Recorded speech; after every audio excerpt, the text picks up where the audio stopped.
এই নির্বাচনে জিততে চাইছে যাতে ভবিষ্যতে 2023 নির্বাচনে ভরাডুবি রোকার জন্য এই ধরনের, যেখানে কেন্দ্রের স্বরাষ্ট্রমন্ত্রী কথা দিয়েছেন যে বিপ্লব দেবকে আমি বলে দেব কোনো সন্ত্রাস হবে না। দেখুন আপনারা, জুমলাবাজির একটা সীমা আছে। প্রত্যেকটা ক্ষেত্রে ওরা এই সব করে এই রাজ্যটাকে আজকে শ্মশান বানিয়ে দিয়েছে। পুলিশের ভূমিকা কি বলবে? পুলিশ একেবারে নগ্ন ভূমিকা নিয়েছে। পুলিশ আজকে সকালে আমার এখানে কিছু লোকজন জড়ো হয়েছিল, তাদেরকে বাইরের বলে তাড়িয়ে দিয়েছে।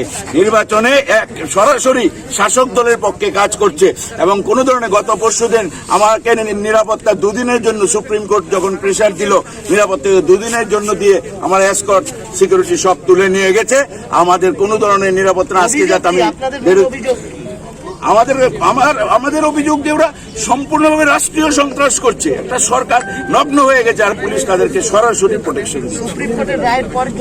সুপ্রিম কোর্টের রায়ের পর অত্যাচার বেড়ে গেল। সুপ্রিম কোর্ট ওদের কাছে কলা পাতা খাওয়ার পরে কলা পাতার যা মূল্য, সুপ্রিম কোর্টে ওরা ওই মূল্যটাও দিতে চায় না।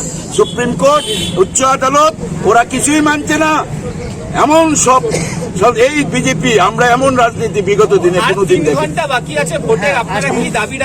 আমাদের ভোটের অনেক প্রার্থী ভোট কেন্দ্রে ঢুকতে পারছে না, এজেন্ট তো নেই, প্রার্থীরাও নেই, অনেকে চলে এসছে বাধ্য হয়ে।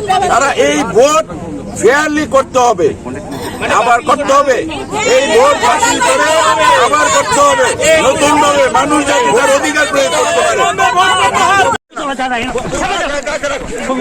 রক্ষা করতে পারে না, মানুষের ভোটা থেকে দিতে পারে না, আর গণতান্ত্রিক আন্দোলনকে কিভাবে শেষ করে এই কাজে কাজ করছে শুধু বিজেপির দালালি করা ছাড়া ওনাদের কোনো কাজ গায়ে রাখতে দেবেন না। আপনাকে আমি বলছি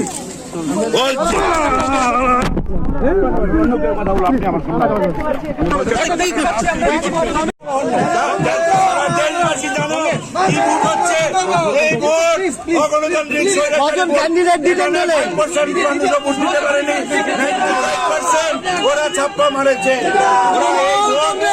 চাই না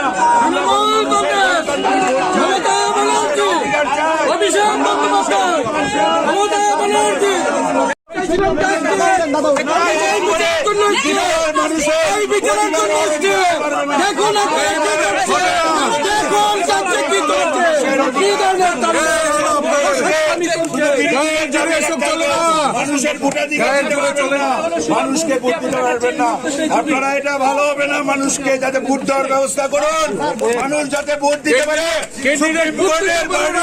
আপনারা মানবেন না।